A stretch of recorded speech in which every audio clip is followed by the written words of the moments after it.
जला गान्धारनीलोत्पला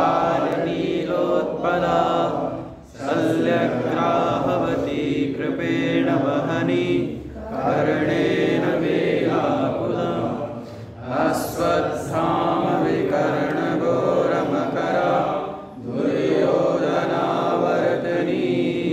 सोदृढा खलु पाण्डवैरणनदी कैवर्तका केशव पाराशर्यवसरोजममलं गीतार्थगन्धोत्कटं नानाख्यानककेशरं हरिकथा सम्बोधनाबोधितं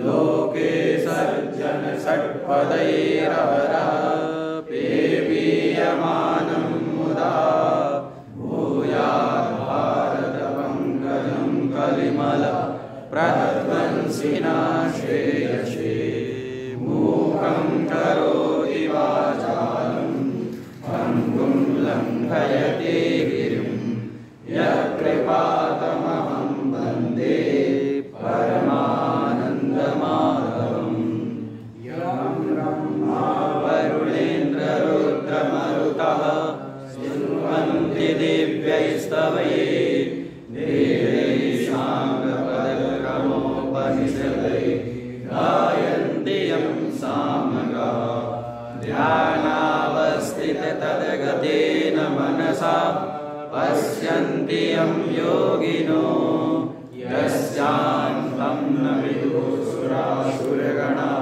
देवाय तस्मै नमः।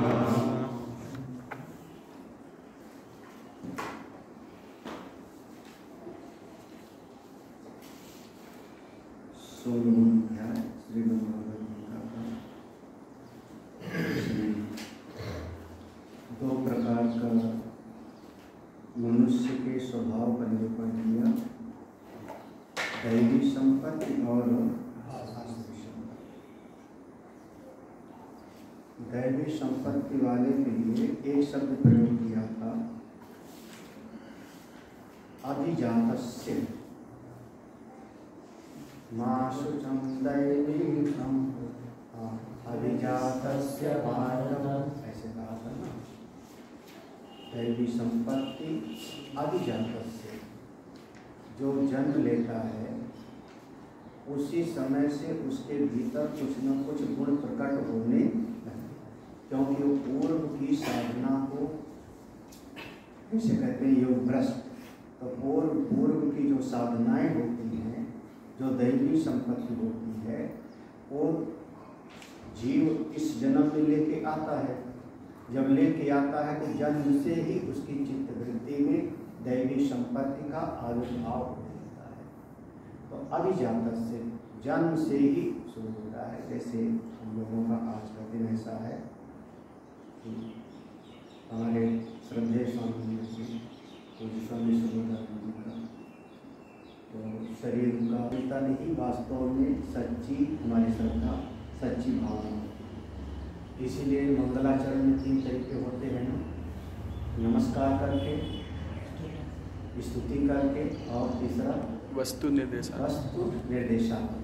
उस तत्व का निरूपण करने के बाद जब हम उस तत्व का निरूपण करते हैं, शास्त्र का निरूपण करते हैं, तो संत के प्रति वही हमारी सच्ची श्रद्धांजलि, सच्ची भावना है। लोग भाष पढ़ते हैं का भाष का कहाँ तक हुआ था? 19वां 20वां नहीं हुआ। एक बात 19 को पढ़ो। तानहं दुष्टा क्रूरान् संसारेषु नराधमान्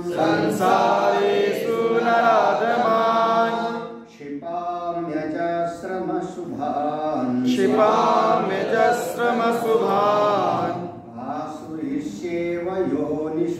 आसुरीष्वेव योनिषु आसुरीं योनिमापन्ना मूढा जन्मनि जन्मनि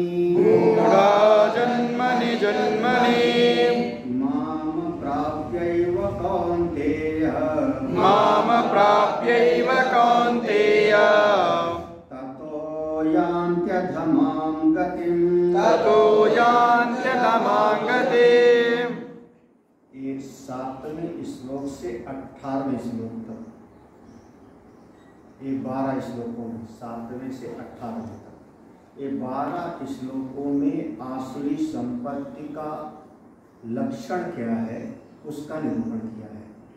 और 19वें श्लोक में जो आसुरी संपत्ति वाले होंगे उनकी गति क्या होगी इसका निरूपण है।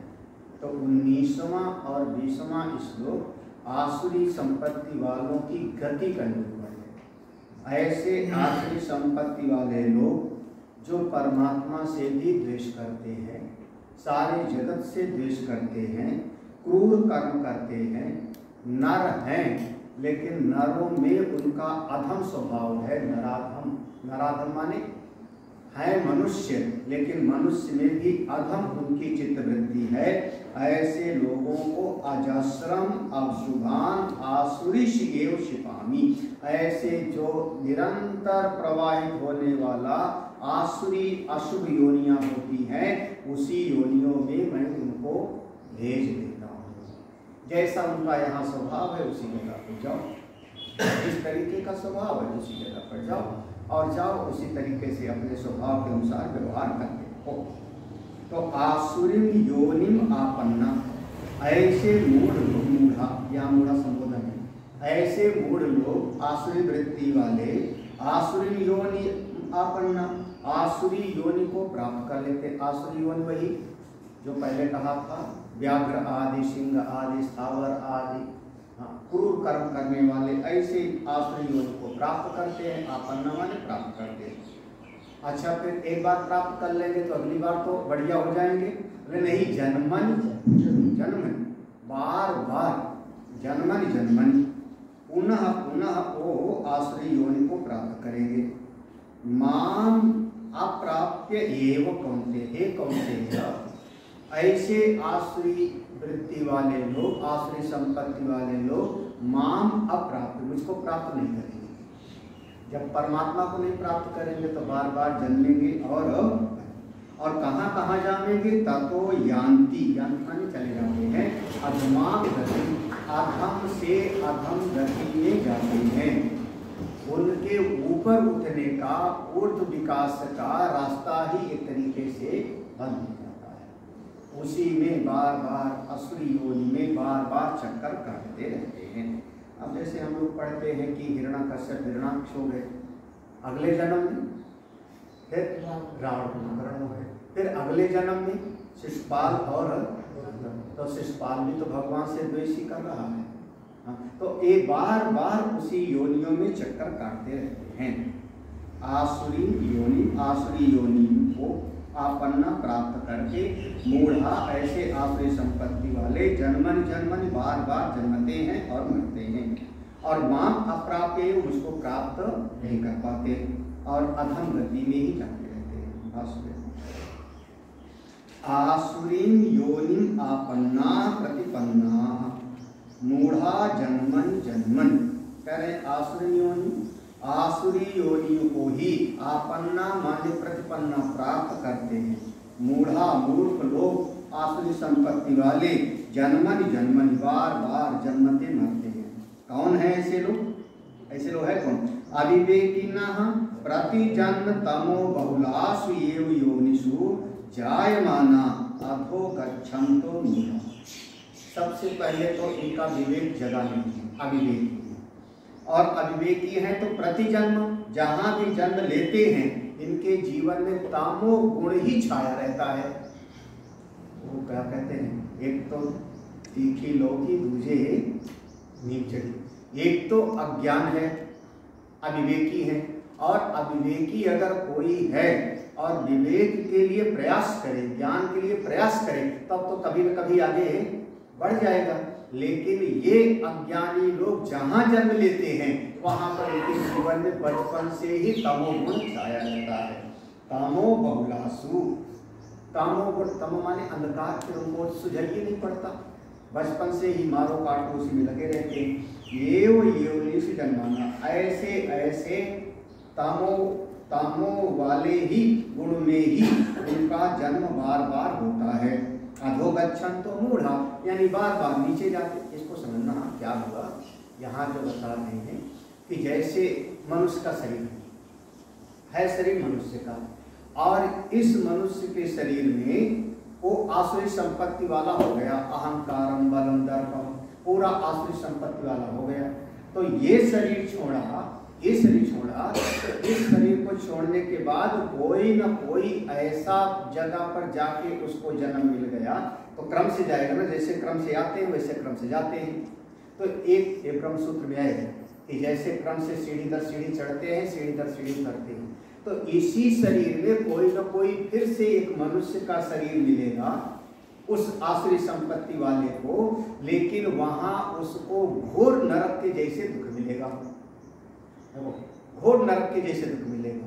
अजस्रम अशुभान, जैसे मान लो कोल भील के यहाँ जन्म हो गया, हाँ ऐसे ऐसे परिवार में जन्म हो गया जहाँ खाने पीने को भी ठीक से बीमार हैं, या इस पर वहाँ पर जन्म हुआ, फिर वहाँ से वो तमोगुण में उसका जीवन पड़ा रहा, तमो बहुला मन में तमो रहा, वहाँ से भी ज्ञान के मार्ग पर नहीं पड़ा, फिर उसका अगला जन्म जा करके फिर अब कोई पशु योनि में जाएगा। फिर पशु योनि में भी हमने कल कहा था श्रेष्ठ भी है और निकृष्ट भी है, ऐसे ना।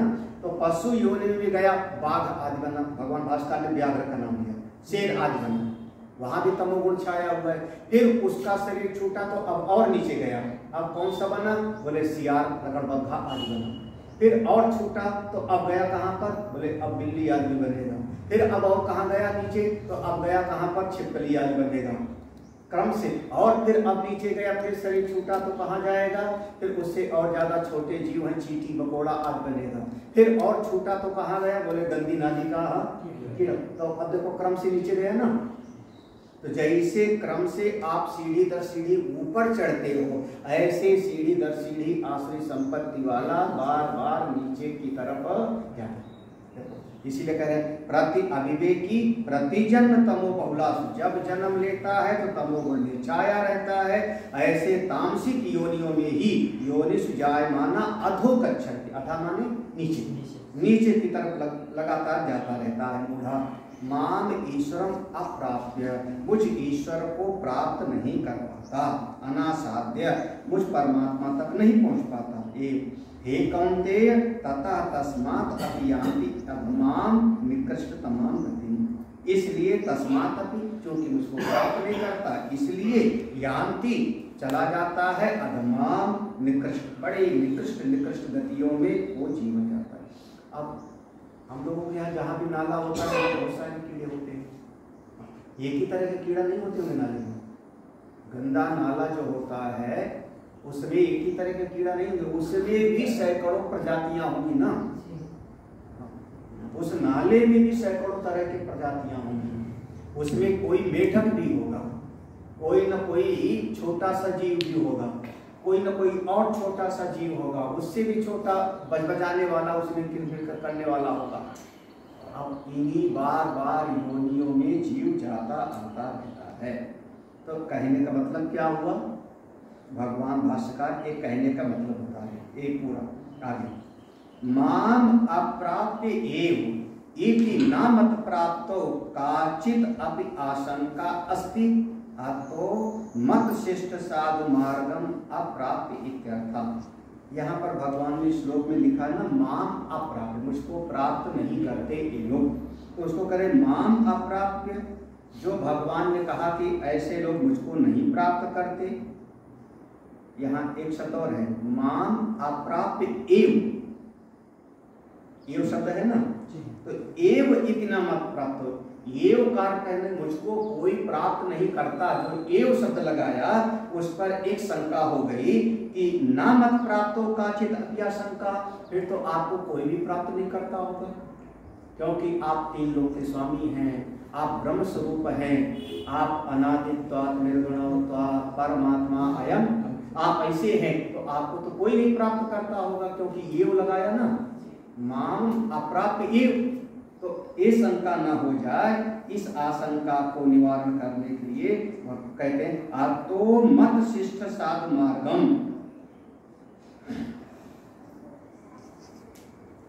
अतो मत शिष्ट साधु कर्म, जो मैंने दैवी संपत्ति वाला रास्ता बताया है, जो मैंने दैवी संपत्ति वाला बताया, उसी मार्ग पर अगर कोई चले तो वो मुझको परमात्मा को प्राप्त कर सकता है। तो मत शिष्ट साधु मार्गम अप्रापित्यर्था। यहाँ मतलब ये हुआ, कहने का मतलब ये होगा कि परमात्मा की प्राप्ति होती, मत समझ लेना कि परमात्मा को कोई नहीं प्राप्त करता, लेकिन परमात्मा की प्राप्ति आसुरी संपत्ति के मार्ग से नहीं होती।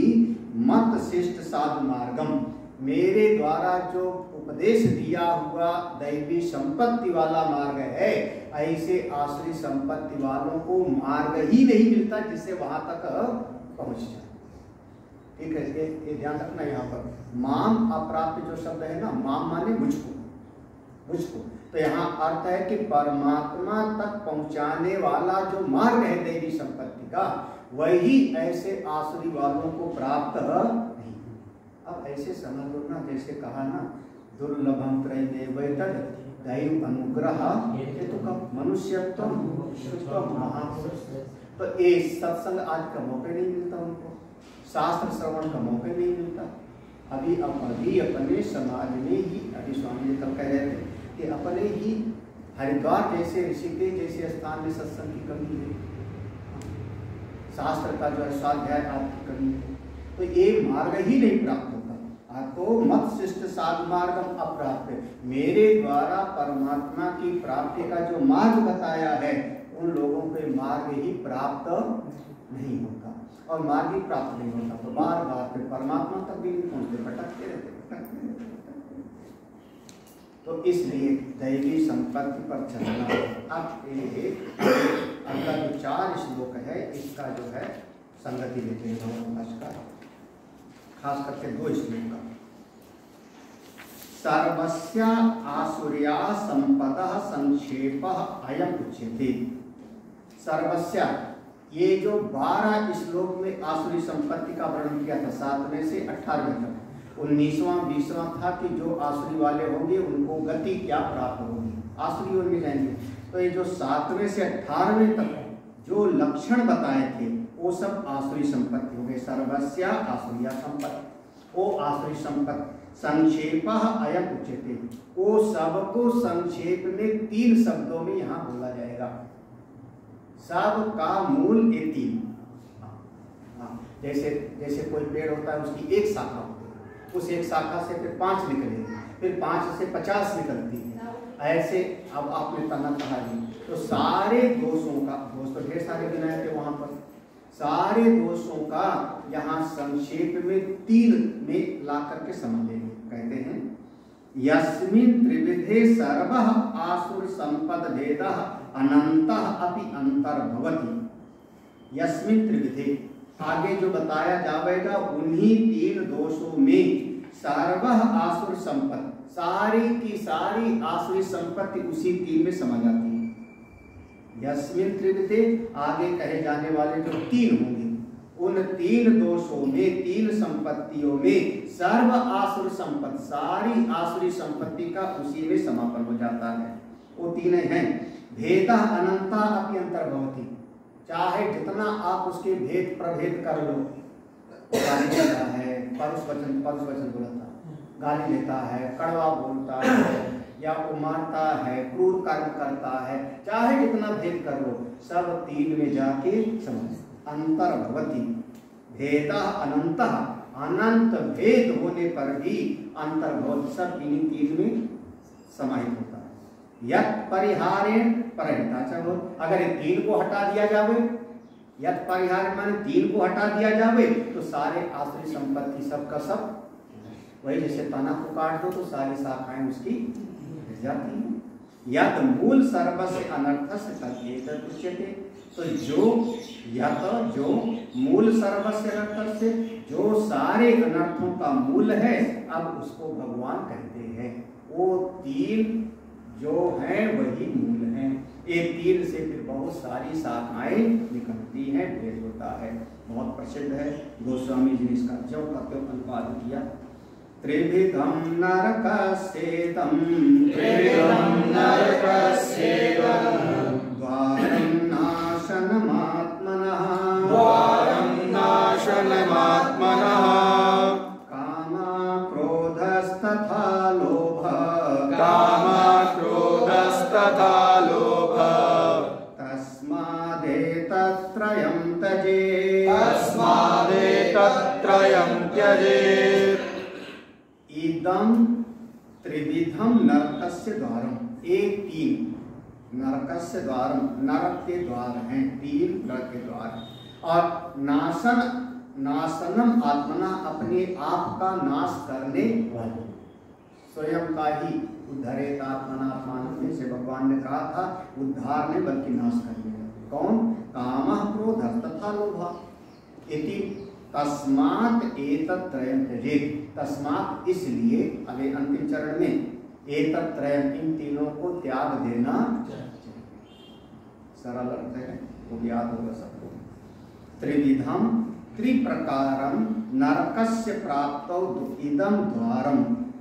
देखो त्रिविधम माने तीन प्रकार का, नरक का, नरक माने बार बार सुना, काम माने सुख, याद है ना, काम सुखम, काम माने सुख, ना नकार दिया ना आगे, जहां सुख बिल्कुल ना हुए, जैसे कहा असुरिया, असुरिया माने सूर्य, माने सूर्य प्रकाश, और असुरिया माने जहां प्रकाश का बिल्कुल नामो निशान ना हुए, अंधकार छाया हुए, उसी का नाम हुआ असुरिया। उसी प्रकार से नरक माने जहां सुख का नामो निशान भी न, और सुख नहीं होगा तो क्या होगा, उसका उल्टा दुख। तो त्रिप्रकारम नरकस्य, एक तीन प्रकार से नरक को प्राप्त कराने वाले दरवाजे, जैसे नरक के दरवाजे में प्रवेश कराने वाले तीन दरवाजे, प्राप्तो इदम द्वार, यही तीन द्वार से प्रवेश करते हैं। कौन से द्वार? नाशनम आत्मनो, यही अपने आप को नाश करते हैं। क्या करें? यद द्वारम प्रविशन एव नश्यति आत्मा कस्मैचित् पुरुषार्थाय योगो न भवति इति एतद् अपि उच्यते द्वारम नाशनम आत्मा इति। ये नरक के द्वार, द्वार क्यों कहा इसको, द्वार क्यों कहा, उसी को करें। द्वारम प्रविशन, द्वार से आप कहीं न कहीं प्रवेश करते हैं ना महल में, एक द्वार से कहीं नहीं कहीं महल में प्रवेश करोगे, तो ये तीनों दरवाजे, कामना क्रोध और लोभ, तीन दरवाजे कहाँ के? नरक। तो अगर इसमें से प्रविशन एव नश्यति, जैसे समझो क्या कहना चाह रहे हैं, प्रविशन एव, प्रवेश करते, ये सब जो है कौन हातिम ताई वगैरह वालों ने दिखाते ना, चंद्रकांता संतति हातिम ताई अलिफ लैला, वो सब में ऐसे जो है टीवी बताते नहीं, दिखाते नहीं कि एक ऐसा दरवाजा गुफा है, उस गुफा से जैसे प्रवेश करेगा तो नीचे अंदर सीढ़ी नहीं है उतरने का, जैसे उतर जाएगा धड़ाम से गिर जाए, ऐसे होता है ना। जैसे अंदर गया दरवाजे से, गुफा के दरवाजे से अंदर गया तो वहां धड़ाम से ऐसे जैसे जैसे पहाड़ पर है ऐसे बना हुआ है, और उधर गया 100 फुट गहरी खाई, बिल्कुल वैसे प्रविशन एव नश्यति, प्रविशन एव यानी एक तीन दरवाजे से प्रवेश करते ही बिल्कुल गिरता है, नश्यति। कैसे? आत्मा कस्मैचित् पुरुषार्थाय योग्यो, जब उसमें प्रवेश कर गया तो जैसे गड्ढे में गिर गया तो ऊपर निकलना मुश्किल है, तो ऐसे ही आत्मस्वरूप को जानने का पुरुषार्थ नहीं कर सकता, आत्मज्ञान के मार्ग पर नहीं चल पाता, इसके लायक नहीं रहता। आत्मा कस्मैचित्, कोई भी जीव फिर जब एक तीन दरवाजे से प्रवेश कर गया नरक में, तो पुरुषार्थाय आत्मज्ञान के लिए पुरुषार्थ करने के लायक ही नहीं। वही चीज देखो, मन की वृत्ति तो लगे ना, कल भी हमने समझाया शायद, कामना में आसक्ति होगी, तो जिससे आसक्ति होगी उसका चिंतन करेगा, आज मैं ठीक नहीं हुआ, ये आज हमको इतना अच्छा नहीं किसी वैसे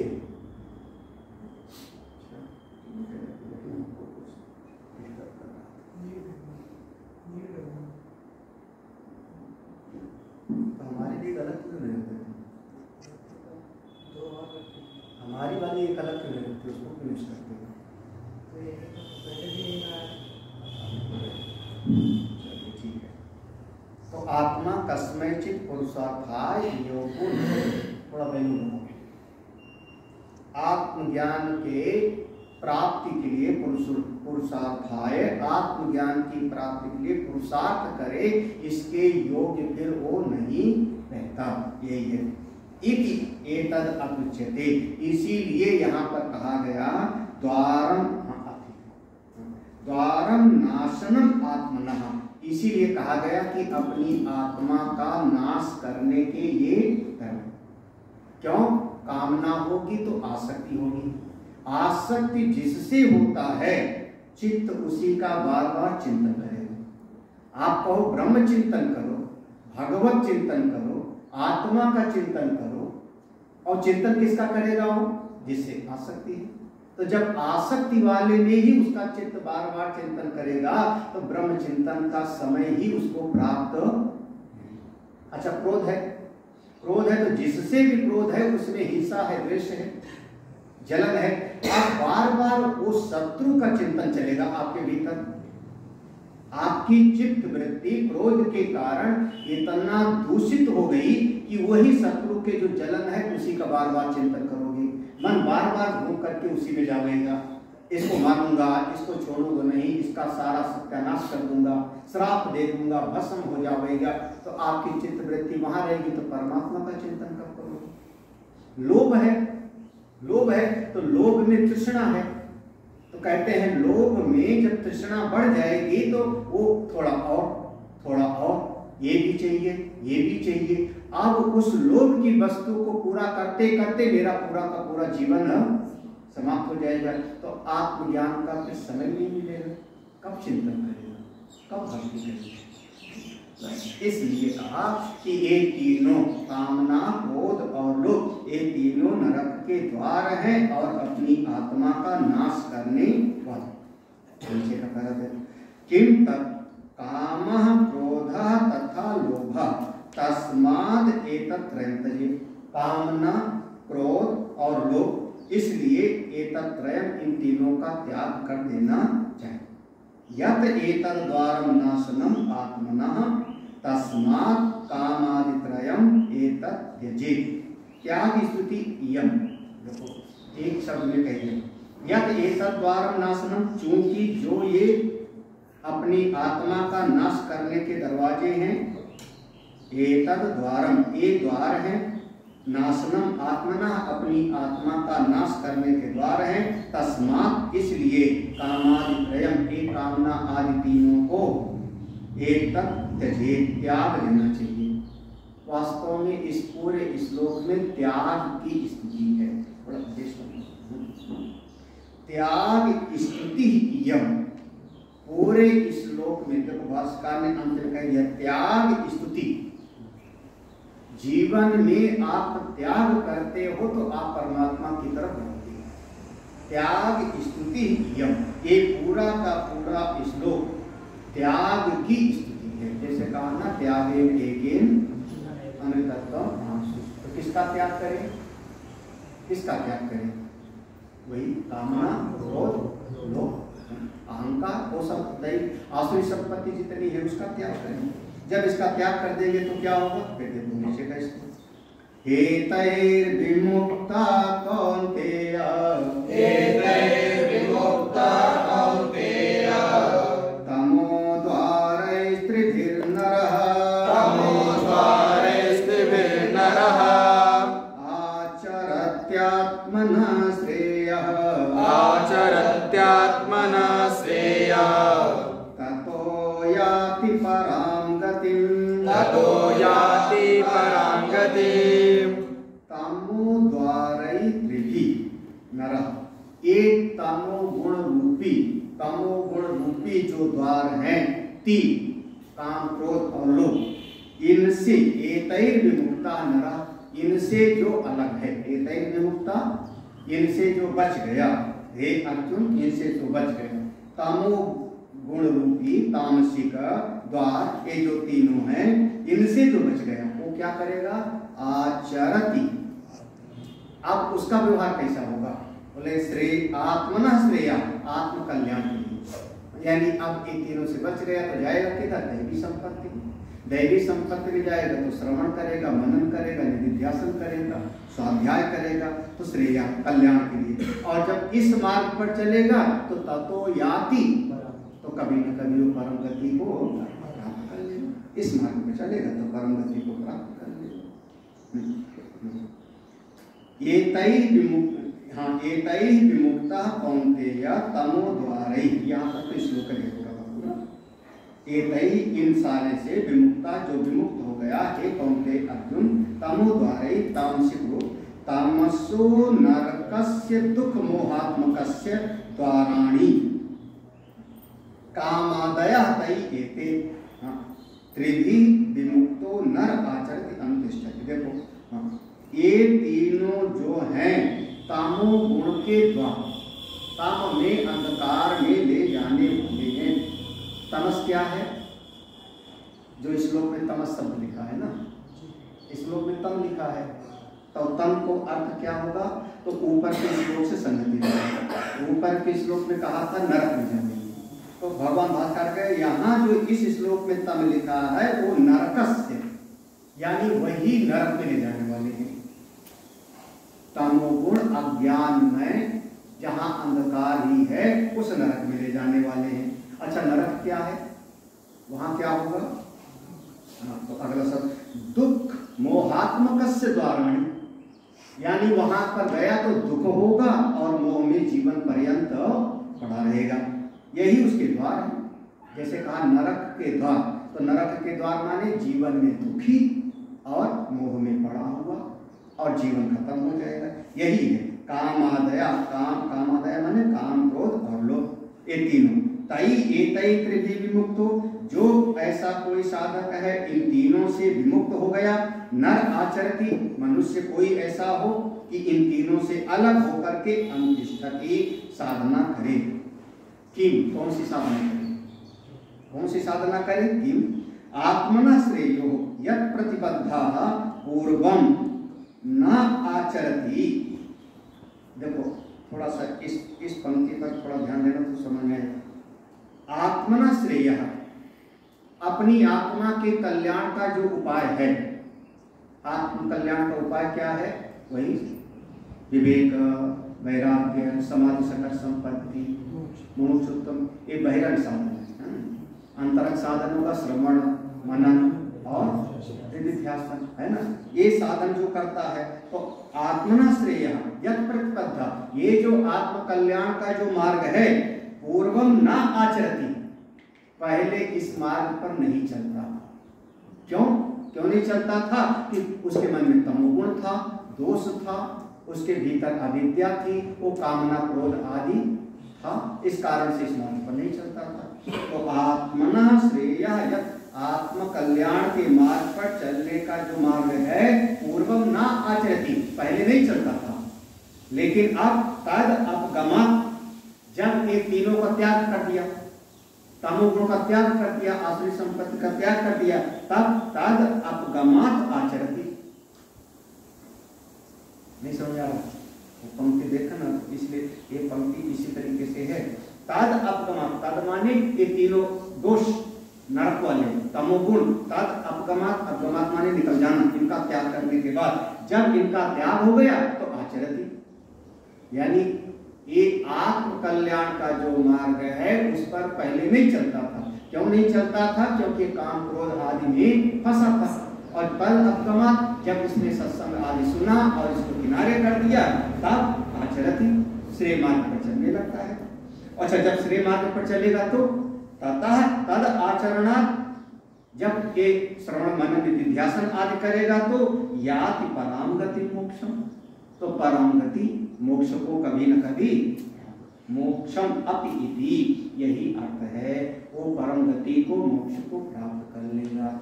इसलिए सिद्धांत है तस्मात् एतत् त्रयम् त्यजेत्। यहाँ का एक सूत्र है, तस्मात् एतत् त्रयम् त्यजेत्, ये तीनों को त्याग देना चाहिए।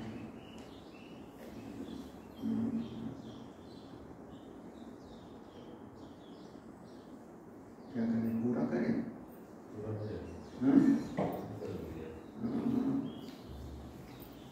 यहाँ पर अगला कोई श्लोक जो है अगले अध्याय का जो है एक तरीके से भूमिका है, 17वें अध्याय की भूमिका है। भगवान ने कुछ ऐसी साथ कर बात कह दिया जिससे जो है अगला अध्याय शुरू होता है। यहाँ पर ये पूरा हो गया, ये 2 श्लोक का प्रसंग पूरा हो गया। इस पहले 2 श्लोक का प्रसंग था 19-20 का गति का, आसुरी संपत्ति का। फिर ये 2 श्लोक एक तरीके से उपदेश है, आदेश है। अब इसके बाद का जो 2 श्लोक है, देखो इसकी संगति लिखते हैं। सर्वस्य एतस्य आसुर संपत्ति परिवर्धनस्य श्रेय आचरणस्य च शास्त्रम कारणम। करे सर्वस्य एतस्य, ये जितना कुछ अभी तक बताया गया, क्या बताया गया? आसुर संपत्ति, आसुरी संपत्ति की जितनी बात बताई गई, ये सब का सब परिवर्जनस्य, इनको त्यागने के लिए, श्रेय आचरण से और श्रेय मार्ग पर दैवी संपत्ति पर चलने के लिए हेतु कौन है? बोले शास्त्रम कारण, शास्त्र ही कारण। भाई शास्त्र ही तो बताता है ना निषेध, ये मत करो और विधि ऐसा तुमको करना, तो शास्त्र तो बताता है। तो ये अशुभ मार्ग से बचने के लिए और शुभ मार्ग पर चलने के लिए दोनों का कारण कौन सा हो गया? हमारे ये शास्त्र बहुत, इसीलिए अपने यहाँ पर प्रमाण हमारा वेद है। हमारा प्रमाण मूल रूप से हम वेद को मानते हैं। एक प्रकार से कह सकते हो कि हमारे लिए ईश्वर भी एक किनारे पर है। हमारे लिए प्रमुख स्थान किसका है? वेद। हमने कहा था ना कि जो वेद को नहीं मानता उसी को हम नास्तिक कहेंगे, जो वेद को मानता है वो हमारा है आस्तिक। नास्तिको वेद निंदक है ना। और हमारे वेद को मानने वाले कुछ हमारे सनातनी ऐसे हैं जो ईश्वर को नहीं मानते, वेद को मानते हैं और ईश्वर को नहीं मानते, लेकिन फिर भी हमारे हिंदू धर्म में सनातन धर्म है। कौन? सांख्य दर्शन वाले और पूर्व मीमांसा। तो सांख्य दर्शन और पूर्व मीमांसा, ये दोनों हमारे आस्तिक दर्शन है, लेकिन ईश्वर को वो पूर्व मीमांसा बहुत देवता मानते हैं, अनेक देवता मानता है, कर्म का अनेक देवता को मानता है, बहुत सारे देवता हैं, उनकी उपासना करनी चाहिए। और सांख्य दर्शन केवल प्रकृति और ईश्वर। तो हमारे यहाँ पर मूल हमारा शास्त्र, शास्त्रम कारणम, शास्त्र प्रमाणात् उभयम सत्यम कर्तुम न अन्यथा। शास्त्र को प्रमाण बुद्धि से मानने पर ही उभयम सत्यम, ये आसुरी संपत्ति से बचना और दैवी संपत्ति को लाना, इसको करने में आप समर्थ होंगे, ना अन्यथा। और कोई उपाय भाई, कम से कम विश्वास करो। अब किसी का गीता जी पर विश्वास हो तो गीता जी को उठा के पढ़ेगा, और गीता जी पर ही विश्वास ना हो तो कैसे पढ़ेगा? आप लाख समझाओ उसको, यही ना। जिस पर उसका दृढ़ विश्वास होगा, प्रमाण बुद्धि होगा, उनकी बात मानेगा। तो शास्त्र पर प्रमाण बुद्धि हो। या शास्त्र विधि मुत्सृज्य, या शास्त्र विधि मुत्सृज्य वर्तते कामकारतः, वर्तते कामकारतः न स सिद्धिमवाप्नोति, न स सिद्धिमवाप्नोति, न सुखं न परां गतिं, न सुखं न परां गतिम्। ये श्लोक आगे भी आएगा, 17वें अध्याय का शुरुआत इसी श्लोक से होगा, यही प्रश्न बन जाएगा। यह माने जो कोई भी, भगवान का आदेश है, यह जो कोई भी शास्त्र विधि उत्सृज्य, शास्त्र की विधि को छोड़ करके वर्तते काम करता, अपनी कामना के अनुसार ही जीवन जिए। हम लोग कई बार ये शब्द सुनते ना, शास्त्र अनुसारी की मनमुखी, गुरुमुखी की, ऐसे कहते हैं ना, मनमुखी की गुरुमुखी। गुरु की बात मानते हो कि अपने मन की, शास्त्र की बात मानते हो या अपने मन की। तो वर्तते काम, शास्त्र को छोड़ के और अपनी कामना के अनुसार करता है। कह रहे नासा सिद्धि अवाप्नोति, वो फिर परम सिद्धि को नहीं प्राप्त करेगा। यहाँ पर जो सिद्धि का अर्थ होगा, उसके भीतर अंतःकरण की शुद्धि नहीं होगी, पात्रता नहीं होगी, योग्यता नहीं होगी। यहाँ सिद्धि की है, वो लायक ही नहीं बन पाएगा। और जब किसी चीज के लायक नहीं होगा तो उसको सुख कहां से? तो ना यहां सुखी और ना परामगति। अभी कल ही वरुण जी एक शब्द कह रहे थे, वो अमुक कोई एक ऐसा व्यक्ति है जो किसी काम के लायक नहीं। किसी काम के लायक माने जिंदगी भर बस केवल जो है, जैसे सुअर पेट भरता है ऐसे पेट भर लेगा कहीं ना कहीं, उसमें हो सकता। पेट भरना तो गली का कुत्ता भी पेट भर लेता है, उसमें हो सकता, लेकिन किसी लायक नहीं होगा। यही हो गया ना। तो वो कैसा होगा? ना सिद्धि में, सिद्धि का मतलब हुआ योग्यता, उसको किसी भी कार्य की योग्यता प्राप्त नहीं। अच्छा, जब योग्य नहीं होगा तो इस लोक में ना सुखम, योग्य नहीं तो सुख कहां से? तो इस लोक में नहीं तो आगे बोले न परामगति। जो शास्त्र की बात को छोड़ के अपनी मनमर्जी से चलता है, ना तो योग्य होगा, ना सुखी होगा, और ना ही उसकी सदगति है। यह शास्त्र विधि कर्तव्य अकर्तव्य ज्ञान कारणम विधि प्रतिषेध आख्यम उत्सृज्य त्यक्त्वा वर्तते कामकारता काम प्रयुक्ता सन। यह जो कोई भी शास्त्र विधि माने कर्तव्य अकर्तव्य ज्ञान कारण, शास्त्र तुमको बताता है क्या करना चाहिए और क्या नहीं करना चाहिए। ये तो बचपन से प्रातः काल उठ के रघुनाथा मातु पिता गुरु है, बड़े लोगों को अपने से श्रेष्ठ जनों को तू कहकर के बोलना भी अपराध है। तुम समझे नहीं?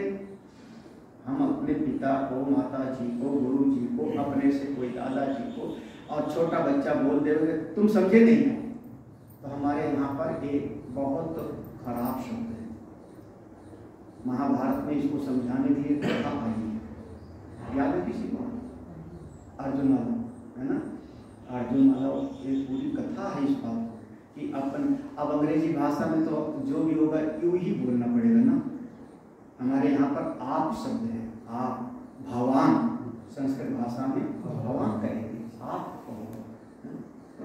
तो इतना है। कर्तव्य अकर्तव्य का ज्ञान वही तो शास्त्र तो देता है। क्या विधि प्रतिषेधाख्यम, ये करो और ऐसा न करो, ये खाओ ऐसा मत खाओ, ऐसा बोलो ऐसा मत बोलो, और इसको कर दिया उत्सृज्य त्यक्त्वा, छोड़ दिया, शास्त्र की मानते नहीं। तो वर्तते काम करता, कैसा व्यवहार करता है? काम करता, काम प्रयुक्त, जैसा मन आवे वैसे हमारा जैसा मन होगा। तुम लोग गंगा जी नहा जाते हो ना, तैरना तो तैरना है, किसको किस बात करते हैं? तैरते भी होंगे थोड़ा बहुत तैरते होंगे। हमको सुकरताल में एक महात्मा ने खूब डांटा था। पहले हमारे भगत लोग नहीं जानते थे कि मुझको तैरना आता है। याद है ना, वही ओंकारेश्वर में सब जाने थी, ओंकारेश्वर में जान गए थे, जब तुम भी गए थे हम भी गए थे। उसका कुबेरी नदी, कावेरी थी कुबेरी, उसको कावेरी, तो वहाँ पर जाने। तो अच्छा, जब तैरोगे गंगा जी में तो पाँव पीछे से फट फट हो गए कि नहीं? आगे से यूँ कर रहे हो, पीछे से पाँव फट फट मछली जैसे करते हो ना। हम ऐसे सुकरताल में तैर रहे थे, जैसे बाहर निकले महात्मा ने दौड़ाया मुझको। 30 साल पुरानी बात होगी, 25 साल, डंडा लेकर के गंगा जी में पाँव से मार रहा है, ऐसे गंगा जी को पाँव से मार रहा है। हमने कहा मारने तैर रहे हैं और महाराज खूब डांटा था। उसके बाद से फिर हम तैरना जो है छोड़ ही दिए। तैरना भी गुरु जी बिना पैर चलाए भी होता है। अब पाँव चलाया तो फिर गंगा जी को मारे, वो ठीक है, वो निषेध है। तैरा जाता है वैसे भी। अच्छा, अगर ऐसे भी तैरे और मुंह में लेकर के कुल्ला किया, हाँ वो गलत ऐसा है। प्रयास करने के लिए कह दीजिए, मगर बिना पैर चलाए आदमी तैर नहीं कर 2 मिनट के लिए खाली कर सकता है। अब ऐसे अगर तैरेगा तो उसे मुंह पानी लेकर के करता है। जबकि क्या है कि गंगा जी से लोटे लेकर के तो बाहर कुल्ला करो, दातुन करना है, मंडन करना है तो बाहर मुंह में भर करके बाहर पानी फेंक सकते हो। गंगा जी के अंदर कुल्ला करना बहुत वर्जित है। ये है हमारा निषेध और विधि। तो बताओ, अब महात्माओं के लिए था कि जैसे महात्मा गंगा जी के किनारे किनारे भ्रमण कर रहे, नर्मदा जी के किनारे भ्रमण कर रहे, है ना, भ्रमण कर रहे, यात्रा परिक्रमा करते हैं। तो परिक्रमा में ये सब नियम होता है कि अब आप अगर सवेरे शौच के लिए भी जा रहे हो तो ये नहीं कि झाड़ी में शौच करके आए और नर्मदा जी में हाथ धो लिया ना, घोर अपराध है। आप लोटे में कमंडल में जल लो और बाहर जाओ, भले आप ला करके गंगा जी में लो धो, लेकिन नर्मदा जी में आकर के जो है अपनी गंदगी को धोना घोर अपराध है। अब ये सब विधि निषेध है।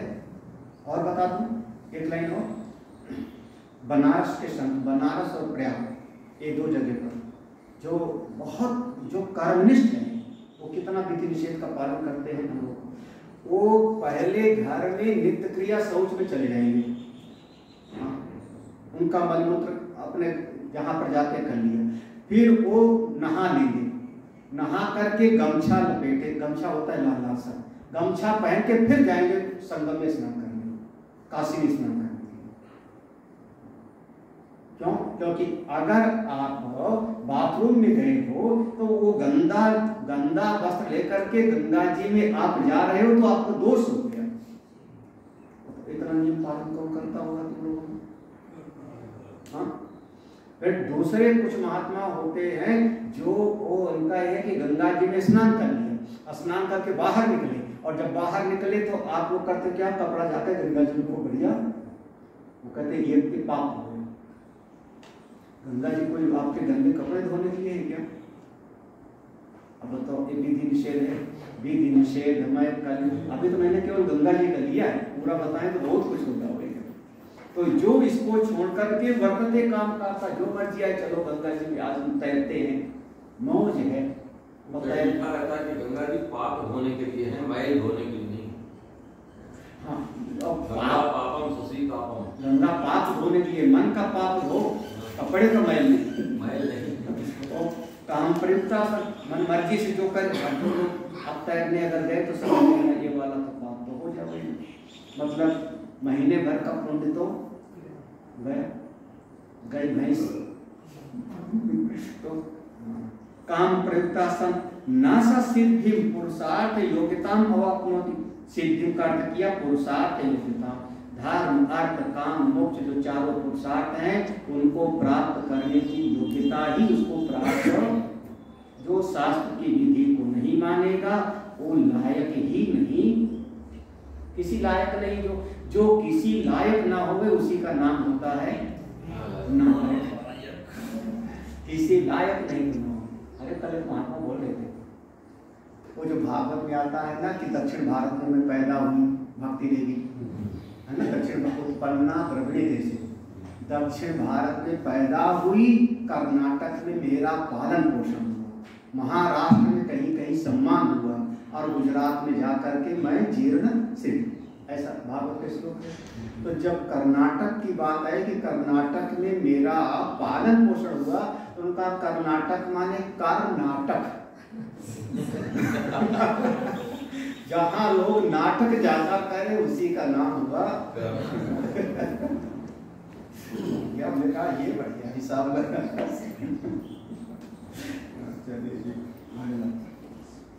ना अपि अस्मिन लोके सुखम, ना अपि अस्मिन लोके सुखम, ऐसे लोगों को इस लोक में भी सुख, ना अपि पराम प्रकृष्टाम गतिम स्वर्गम मोक्षम, परलोक में भी उनको प्राप्त नहीं होता, स्वर्ग आज भी नहीं मिलता।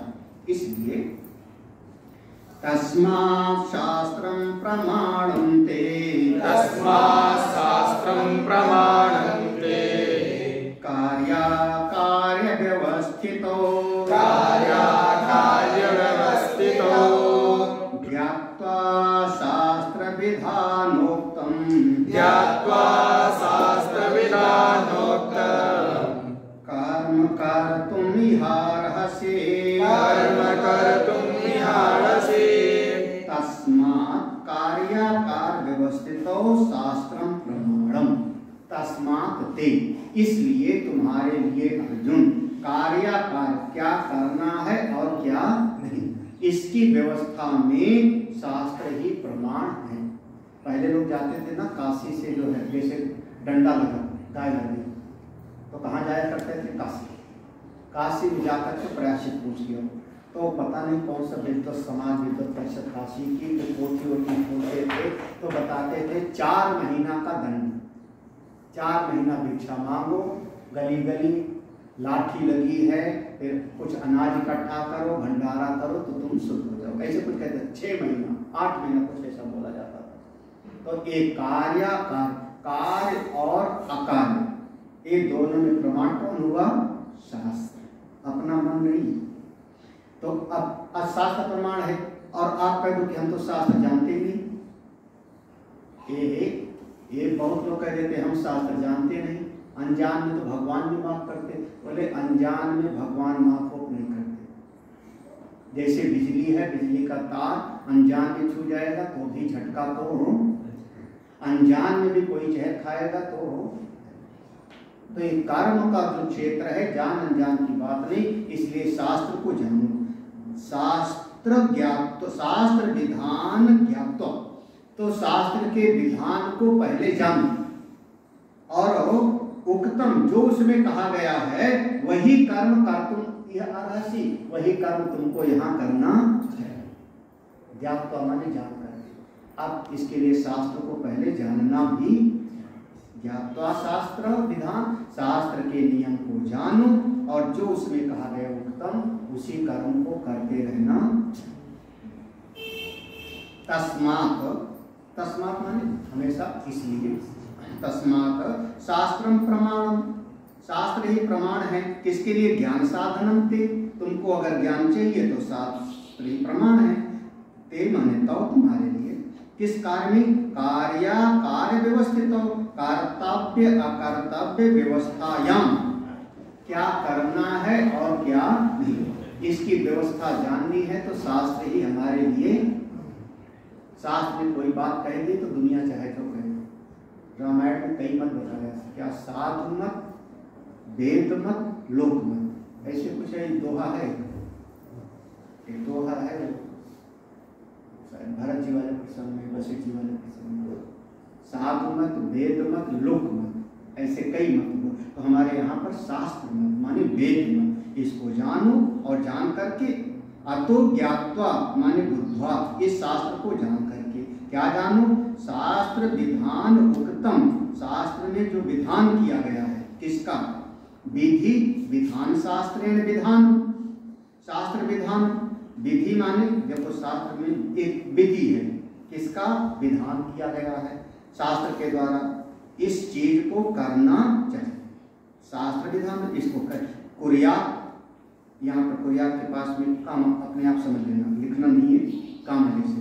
तो विधि माने विधान, विधान को जानना चाहिए। किसका? शास्त्रेण विधानम, शास्त्र जो शास्त्र के द्वारा नियम बताए गए हैं उन्हीं को कुरिया करना चाहिए। फिर अगला आएगा ना कुरियात इति, निषेध हो गया। शास्त्र ने मना किया कि इस काम को करना, तो देखो शास्त्र विधानम कुरियात, शास्त्र के नियम के अनुसार करो, ना कुरियात नहीं करो, ये करो और ना करो। इति एवं लक्षण, इस प्रकार से, इस लक्षण के द्वारा, विधि निषेध के द्वारा, तेन उक्तम जो शास्त्र में बताया गया है उसी को स्वकर्म यत तत्कर्तुम इहरसि, उसी को अपना स्वधर्म समझ के, स्वकर्म समझ के यहाँ तुमको करना चाहिए। इह, इस श्लोक में एक शब्द है इह, है ना, कारतुम, इस श्लोक में अंतिम शब्द है कारतुम, धन इह, धन अर्हसि। तो ई शब्द है, ये मतलब क्या?